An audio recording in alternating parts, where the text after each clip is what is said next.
All right, so thanks to those of you that submitted your questions for this belated Thursday sports slash fantasy football Q&A. Better late than never, right?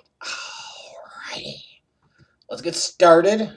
See how many we got. Haven't sorted through the Twitter or anything like I do sometimes. I'm just reading it straight off Twitter this time.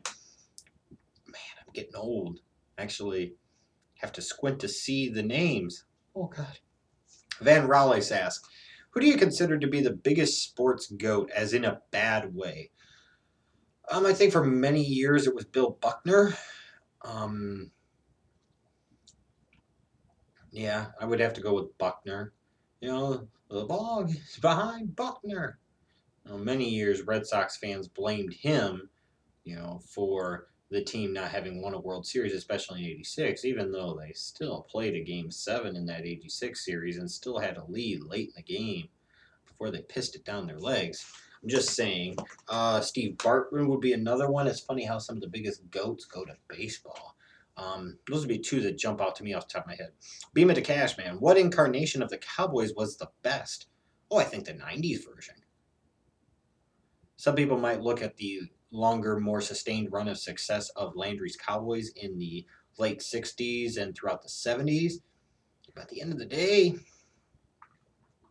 the '90s Cowboys won 3 Super Bowl trophies. Those Landry Cowboys won 2. You know, all that other great sustained success bullshit is fine, but give me more world championships. That's what you play for. Those Cowboys from '92, '93, and '95 they've won 3 rings. Landry's Cowboys won 2. I'll take the 3 rings every time. Glorious Sports asks, do you think the Jets GM John Idzik will be fired along with Rex Ryan, even though Idzik didn't bring Rex Ryan in? Idzik was a part of the brain trust that decided to retain Rex Ryan for 2014. I don't know for sure that he would be canned, but I think it would be necessary. I think he should be, because you fire Tannenbaum to bring in Idzik, who drafts the exact same fucking way as the previous guy. That makes no sense. So yeah, I mean, I especially if the Jets totally, you know, bomb out this year and implode, which is possible. They might perform better in the second half as their schedule softens up a little bit, but still, they're not a good team, even with the trade for Percy Harvin. And that could really be the nail in the coffin for Idzik. It really could be. Let's see here. Who do we got next? Shablagoosh asks, do you think I have a chance to beat you this week in fantasy? Well, I thought I was playing Mark, but after I actually looked at it, I'm playing you this week. No. I'll kick your ass and push your shit in. Who knows? You never know. You could. You kick my ass for all I know. It's a kind of unpredictable league that we're in together. Like me, I'm actually 3-3 in that league, but I've scored the third most points in the league. You've got the team that's actually scored the most points in the league is what, fourth place, something like that. So it's squirrely shit. I mean, I lost to the team with the number 1 record and lost to him by 6 points, and the only reason that happened was because he had a bunch of Eagles on his team. Not a formula for success all the way through, especially when you get down to the nitty gritty of fantasy time, but sometimes you get beat in a weekly matchup. And, I sat there and had added Bishop Sankey and, no, who had I added? I added Brandon Oliver, and Storm Johnson and Ronnie Hillman. And, I did everything I could. Sometimes shit just happens. Funk Wilder. Someone dropped Keenan Allen. Should I give up on Spiller or drop Hillman, Antoine Smith, or Michael Floyd? If you're trying to get Keenan Allen, I would say probably drop Antoine Smith. I mean, yeah, he makes big plays, but are you going to continue to count on those big plays? Something's going to level out at some point in time, and the Falcons seem to be too stupid to give him more opportunities. So, if you want to go after Keenan Allen, I'd say out of all the running backs or players that you named in general, I'd drop Smith. Madden God 45, do you think Rex Ryan should be a head coach elsewhere or just a defensive coordinator? Leaning more towards a defensive coordinator at this point. I don't see why anybody would immediately want to bring him in as a head coach. I'm just saying. Let's see here. Viking fan for life. Should I pick up Cutler to start over Stafford or pick up Fitzgerald or Wayne to start over Sanders or McKinnon at flex? I think you can roll with Sanders or McKinnon at flex this week, honestly. Should you pick up Cutler to start over Stafford? Mm, yeah, be careful when you get into the matchups with the quarterbacks because that shit can really backfire on you if you're not careful.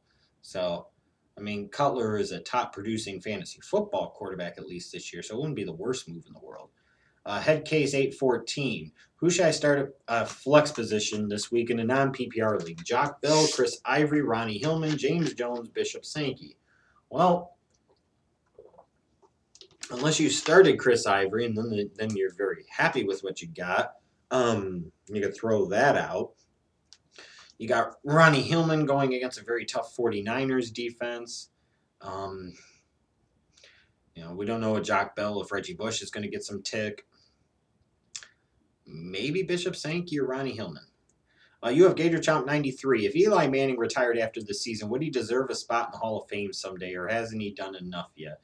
I've kind of vacillated on this before, and now I'm kind of on the mindset no.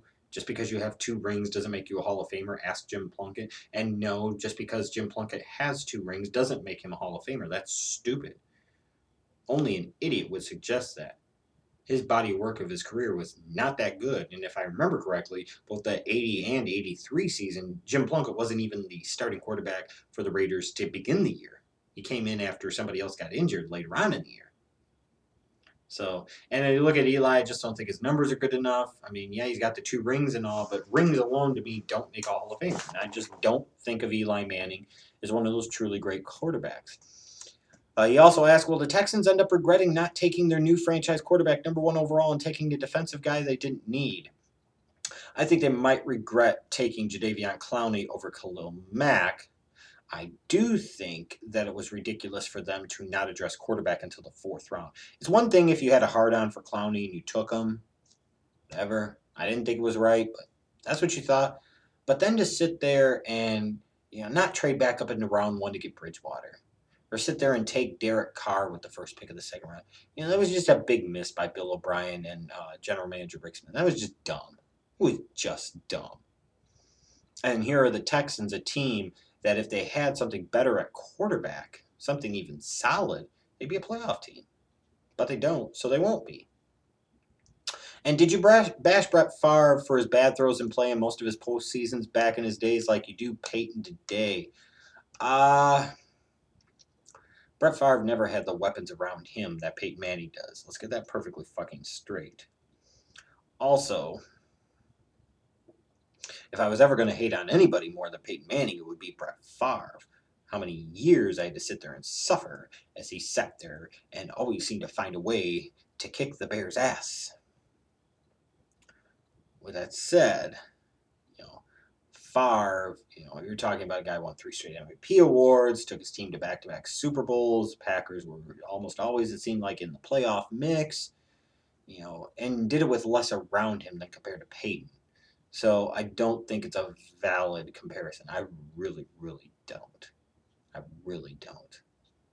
And as much as the Favre ass licking got out of hand over the years, especially later on in his career, I don't think it ever quite approached Peyton Manning levels unless you're talking about John Madden. That's a different story.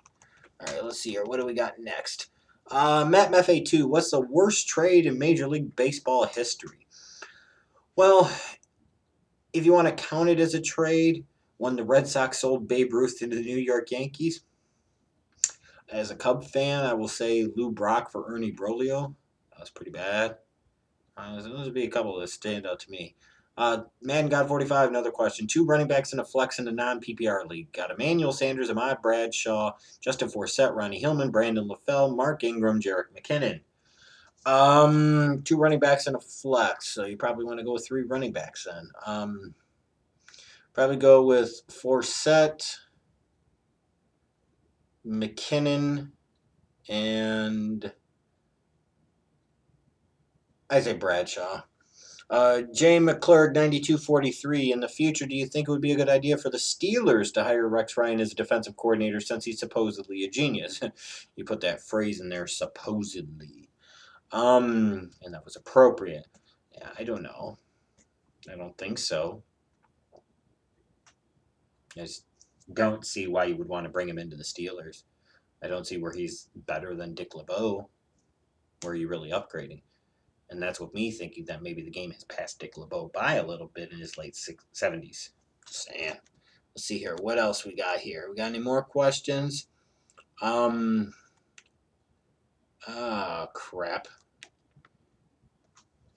Let's see here. The Owens. Since Victor Cruz is out for the season, what underrated wideouts do you feel are worth picking up? This is one of the Owens where you need to tweet me what's available on your waiver wire so that way I can tell you, because otherwise I'm not going to name off a bunch of receivers that don't matter to you because everybody else, all of them are picked up by somebody else. I hope that makes sense to you. Royal 23 Flush. How soon will the Cubs win the World Series? Fucking Royals made it to the World Series this year. You never know. I still think the Cubs probably are a couple years away. I really do. And I'm still, even though I like some of the thought process behind what Theo and Jed have done, I'm still not sold that it will ultimately pan out. I'm not sold that it would ultimately pay off, especially as the Cubs have to start hitting the free agent market. And I've seen some of the deals that Theo and Jed have given out in free agency. Edward Jackson, Kyuji Fujikawa, stuff like that. David DeJesus. And yeah, I'm not sold that this is the guy. These are the guys I want spending big time money in free agency. Alex Shirley 10, I think it's more of a statement than a question. Shame on you for picking the Miami Dolphins over the Bears. The Dolphins suck. Well, last time I checked, the Bears are a mediocre ass 3-3 too. And if the Dolphins don't piss it down their leg late, by letting Rodgers go full Marino in Miami, the Dolphins are 3-2. Just saying. And the matchup of the Dolphins' defensive line versus the Bears' offensive line, isn't that good for the Bears? And Lamar Miller, could have a nice game on the ground. The Bears struggle a little bit with mobile quarterbacks like a Ryan Tannehill. So I don't think it's that crazy. And like I said, I believe I also explained in the picks video, and this is where people need to fucking listen. I also talked about the use of reverse psychology. If I pick them to lose, the Bears win. It's pretty fucking easy to understand after I explain it why I would pick them that way. Alex Shirley 10 also asked, why would Jim Harbaugh leave one of the best jobs in the NFL in the 49ers job? It's not so much that he would have much of a choice if the 49ers wanted to fire him or trade him. That's what I'm talking about when I say that, Harbaugh is going to have a potential few options out there for him after this upcoming season. And I think the best option for him might be the Jets. See your beam of the Cashman in my flex. DeAndre Hopkins, Brian Quick, or Reggie Wayne. I'm leading towards Brian Quick. Yeah. Quick against the Seahawks and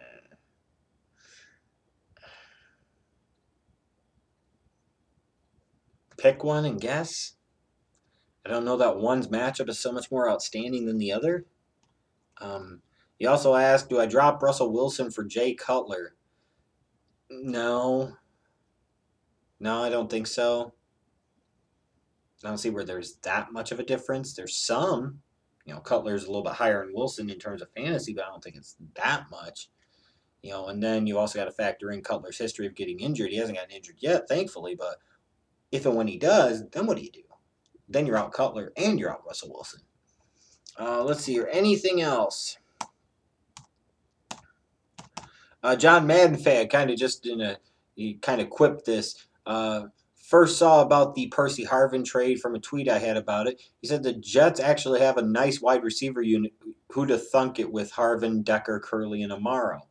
Do they? It's not like Harvin was tearing up anything this year. It's not like Harvin comes in and immediately knows all the Jets' offense. This is more so Idzik in panic mode trying to save his ass and, maybe to a lesser degree Rex Ryan's ass and admitting his mistakes over the years and the organization's mistakes over the years, but for consistently, repetitively ignoring the offensive side of the fucking football. But, Eric Decker, Jeremy Curley, Jason Morrow, that's not a nice wide receiver unit. Let's be honest. Now, One Shot You Die 55 closes this out by asking, any picks on defense or special teams this week? I have Denver and am unsure about keeping them. Thinking about picking up the Texans D or the Bears D. I'll tell you what I'll do. I'll look more at the games for this week, and I'll I'll tweet you. I'll tweet you sometime between now and Sunday. How about that? All right, thanks you guys for sending in your questions for this Q&A. I appreciate it. I will see you later.